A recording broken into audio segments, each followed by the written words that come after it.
My name is Lucinda Halstead, and I'm a distinguished professor of otolaryngology, head and neck surgery at the Medical University of South Carolina. I specialize in voice and swallowing disorders, and in particular, the artistic voice. I am also a past president of PAMA. The diagnosis and treatment of voice disorders is complex. The function of the larynx and vocal tract is inextricably influenced by the neuromuscular, musculoskeletal, hearing, and psychosocial conditions of the performer. Additionally, the performance environment plays a huge impact. As such, I am reaching out to professionals of all disciplines to participate in the evaluation of vocal injury from their specialty-specific point of view. Together, we can dramatically improve the lives, longevity, and productivity of our vocal artists, regardless of their genre. I'm excited to begin this call to action for this new phase of this comprehensive project, which will focus on voice disorders in the performing artist. I invite all comers to participate. That way, this beginning movement will allow us to determine by consensus the gaps in both patient-centered outcomes assessments and the additional competencies necessary in voice healthcare professionals to manage conditions that affect the artistic voice.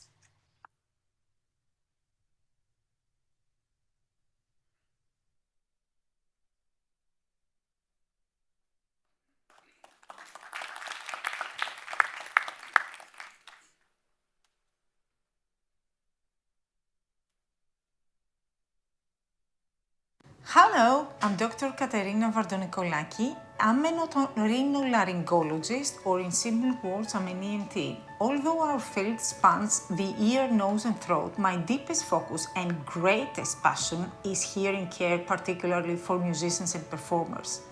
For those of us who work closely with performers, we understand something that isn't always taught in medical school. Their ears and voices aren't just parts of their body, they are parts of who they are.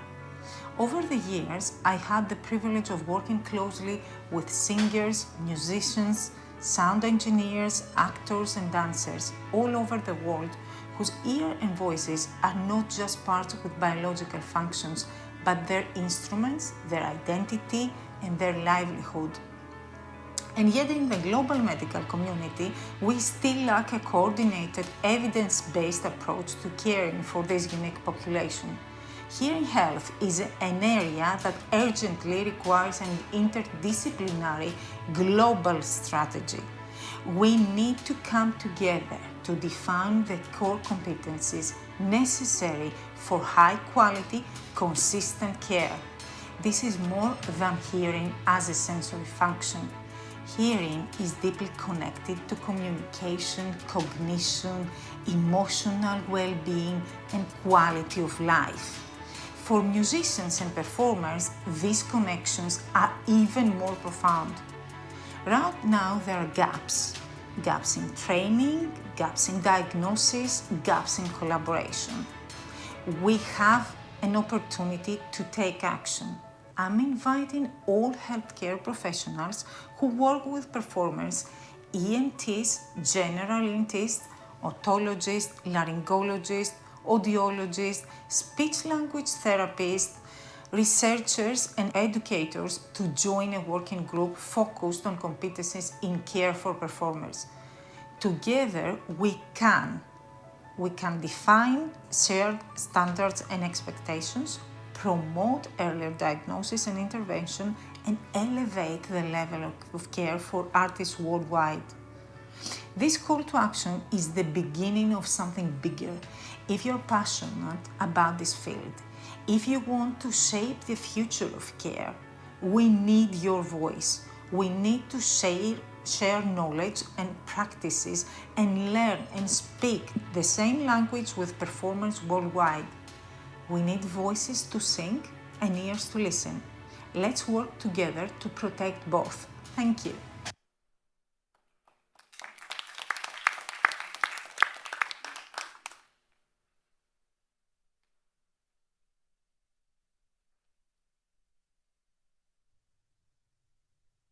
Good morning and greetings from the World Health Organization. Today, I would like to convey my message to you in 2 words. First, influence, and second, responsibility. Influence, because music makers have a unique influence over society. They move people and awaken emotions in them with their music. And people in turn love them and idolize them. This is also true for music educators who teach people of all ages and have the opportunity to train young minds. They wield a huge influence on their audiences and their students. Responsibility, because musicians must take responsibility for their own health and for promoting healthy behaviors among their audiences and their students. A unique example of this relates to the sense of hearing. The World Health Organization estimates that over 1 billion young people, representing more than 50% of those who visit music venues and listen to music in these venues, they do so in an unsafe manner, and they risk permanent hearing damage simply by doing something that they love doing, by enjoying one of the simple pleasures of life. Musicians can play an important role in addressing this growing problem.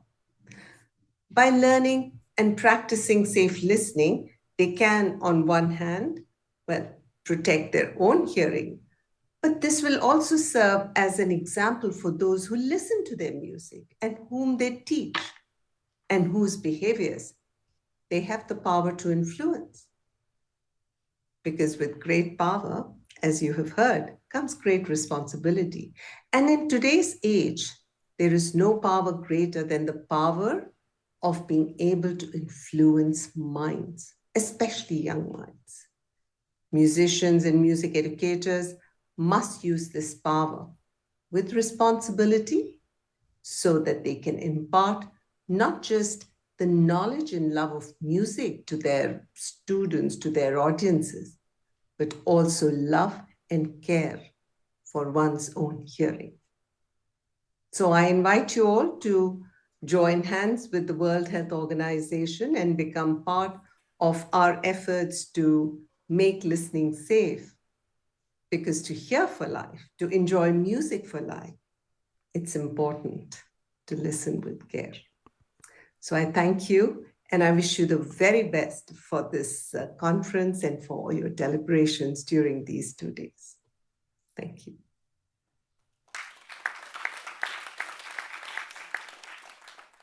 Thank you so much to Lucinda, Katerina, and Shelly for providing some comments for the day. We are now moving into theme 4, where we'll introduce our topic, transdisciplinary collaboration. And we'll start our session with Karissa and Muneeb, who are going to come up and talk about their medical student group.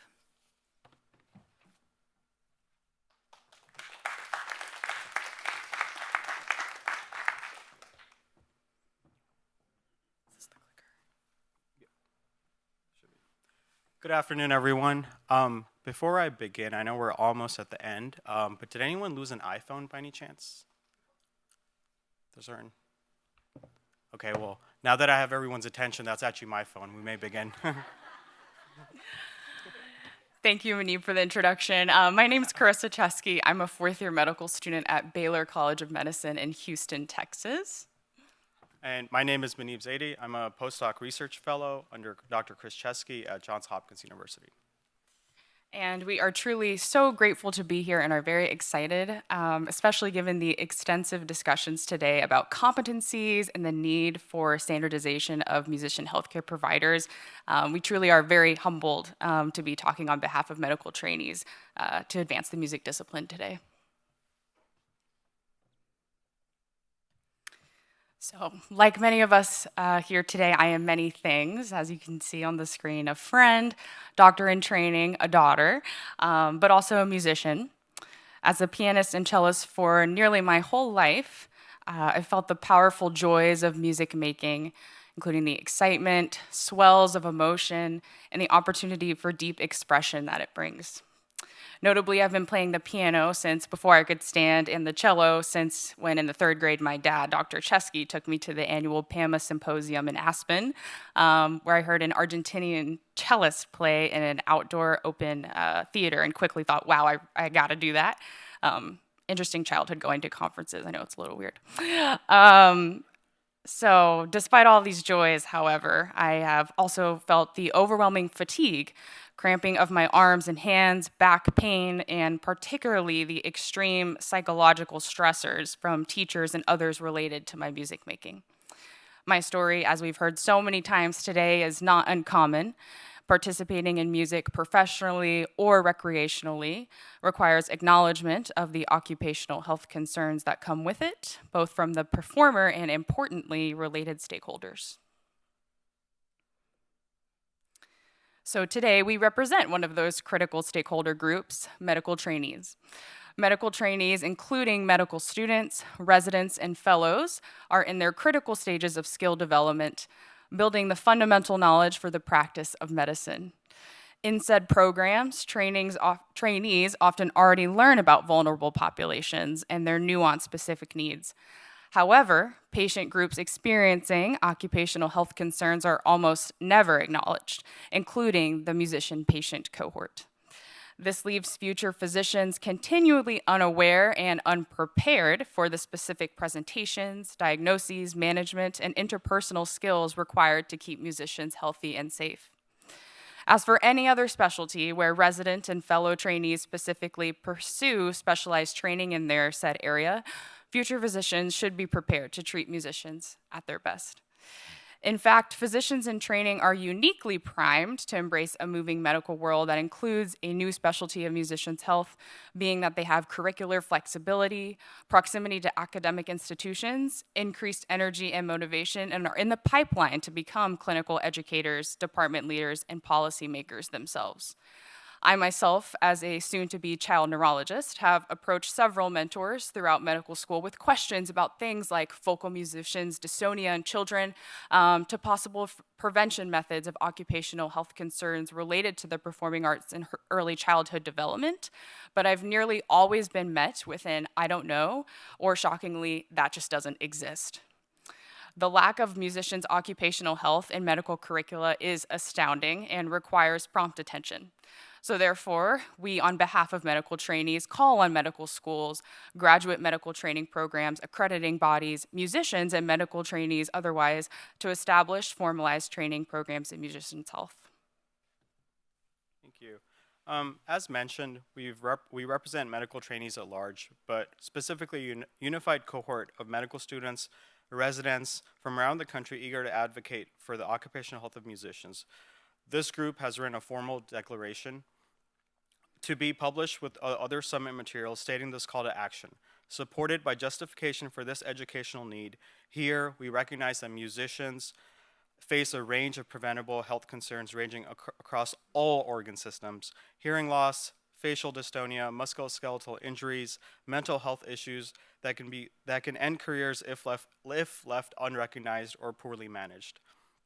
As discussed earlier, today there is no formal education in performing arts medicine in medical schools, residencies, fellowships.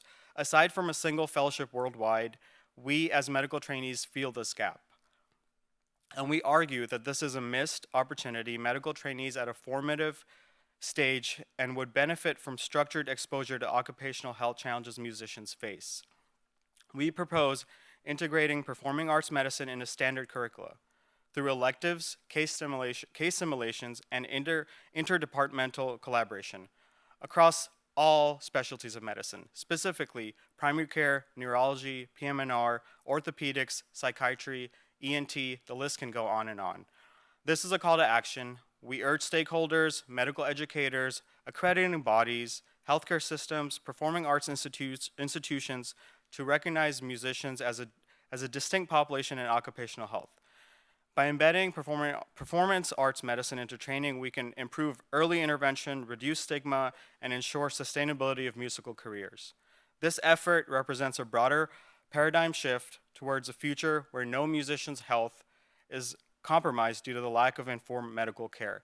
At the end of the day, I'd also like to add one thing where no musician should sacrifice their spine for symphony. At the same time, the only thing they should probably pull on stage is a standing ovation. So in summary, we are very grateful again for this opportunity to represent medical trainees towards our uniting goal of bettering the health of musicians. And as demonstrated today, while so much progress has been made, we really do hope that our role in this growing movement can lend towards better standards, research, cultural changes within the physician workforce specifically, and even just inspire a medical trainee who might have an unidentified passion in this area. So we look forward to continuing to collaborate with you all and be an active voice, and we thank you for your time.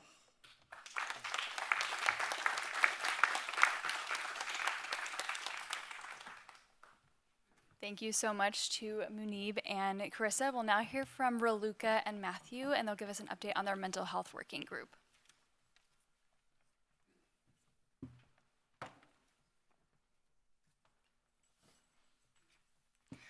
Thank you so much. So in the next 4 minutes, Matt and I want to challenge how we think about psychological support for musicians, especially music students. This is part of a position paper we're working on alongside 11 other psychologists and counselors working with musicians. We do like position papers at Hopkins. This isn't a finished model. It's reflective, evolving, and intentionally disruptive to outdated mindsets. It builds on inspiring work by Serap Pastepe-Gray and expands on conversations with 12 psychologists, counselors, and performance specialists across the US, UK, and Europe. Musicians face elevated rates of anxiety, depression, trauma, disordered eating, injury, and even suicidal thoughts. And these struggles don't emerge in a vacuum. They are shaped by the cultures we train in, marked by perfectionism, pressure, job insecurity, and sometimes damaging teaching practices. Add to that personal history, discrimination, and rigid power structures, and the pattern emerges, one that demands not just support, but change. Yet when conditions are right, music can be deeply protective. Students thrive in environments where mentors show empathy, peers are collaborative, and creative goals are shared. Music approached with joy and purpose becomes a source of strength, but those experiences are often left to chance, and mental health should never be a matter of luck.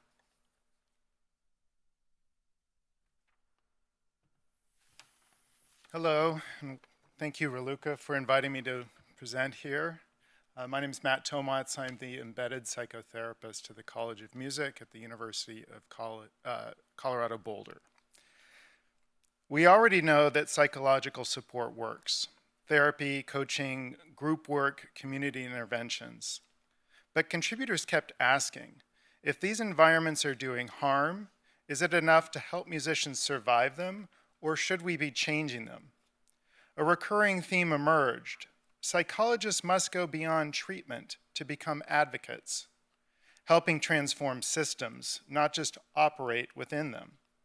This means treating psychological health as foundational to career in music, questioning training models that emphasize individual coping over systemic reform, creating space for prevention, not just crisis, building group work that strengthens values and community, and seeing mental and physical health as inseparable and central to education and performance.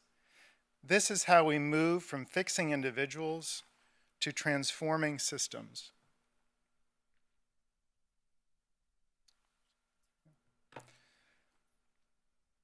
But what if it went even further? What if we reimagined music education entirely? Our contributors envisioned institutions that value curiosity over compliance, that recognize systemic barriers and nurture difference, that develop not just performers, but reflective, critical artists.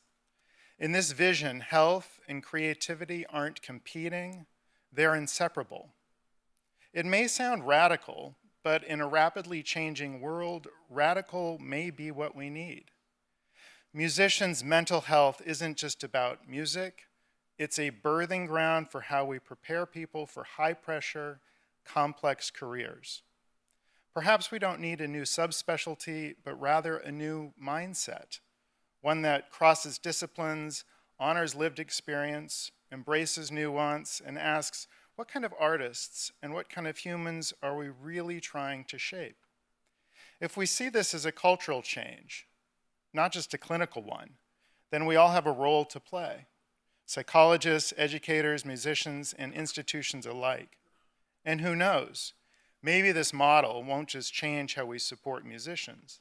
Maybe it can offer a blueprint for the broader field of psychology, one that draws creatively across disciplines, moves beyond siloed treatment of individuals, and begins to address mental health, performance, and well-being systemically as part of the environments we shape, not just the symptoms that we treat.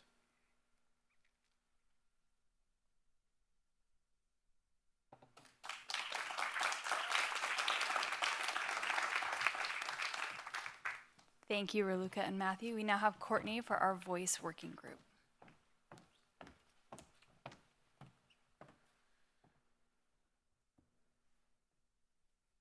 Voice health has long been a recognized pillar of performing arts medicine, yet ironically, it's not always integrated into the training of those who rely on it most.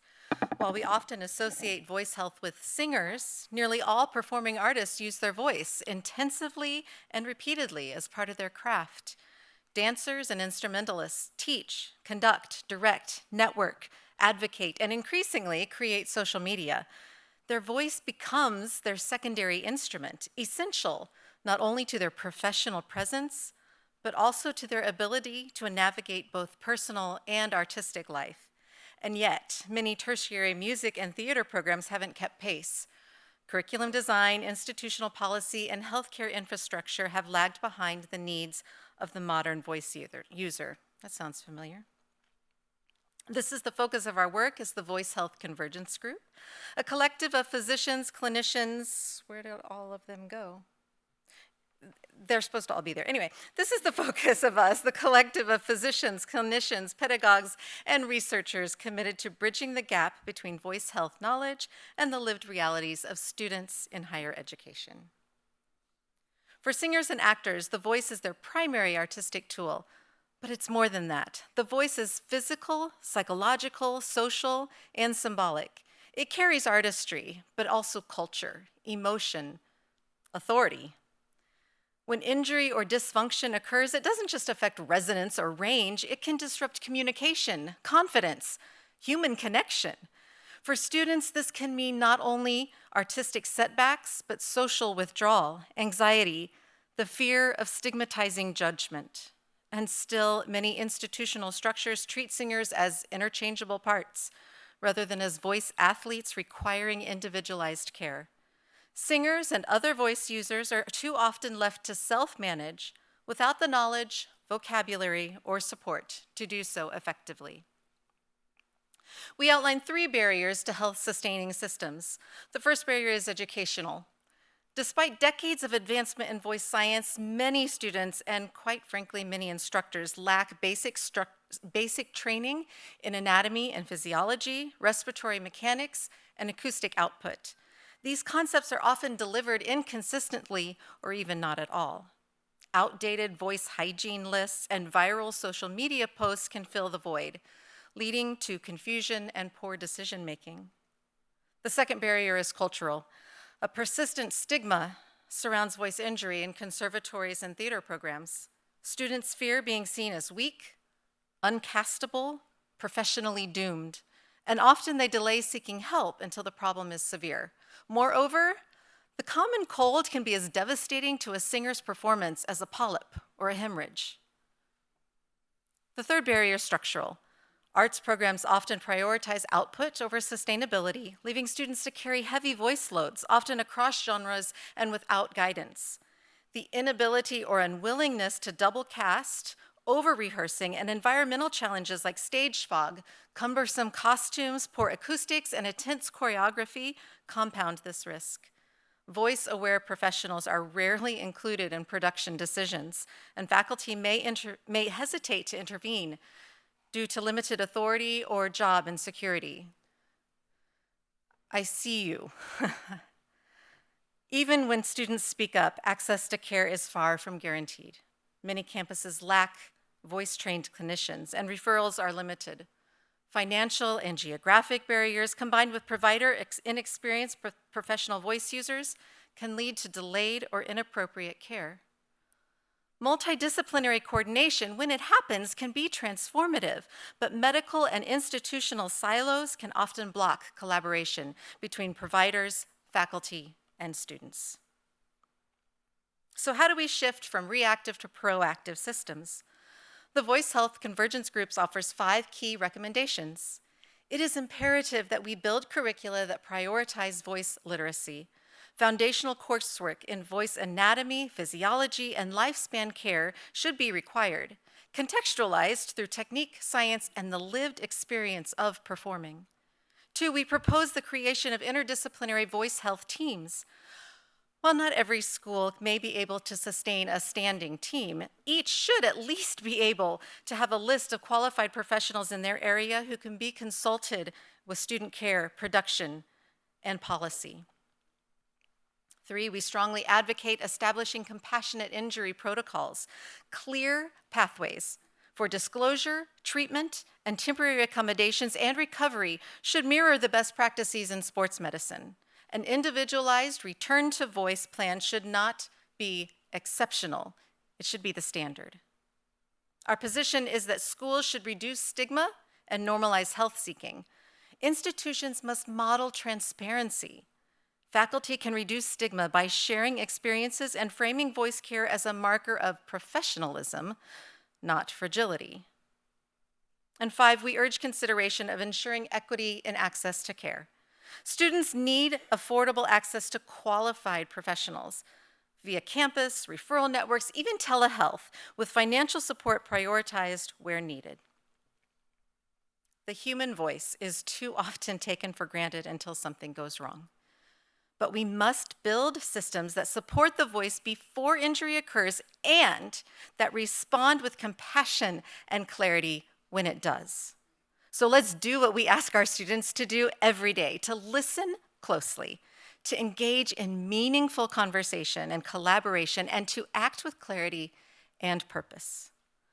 The voice is the thread that weaves together the technical and the emotional, the personal and the performative.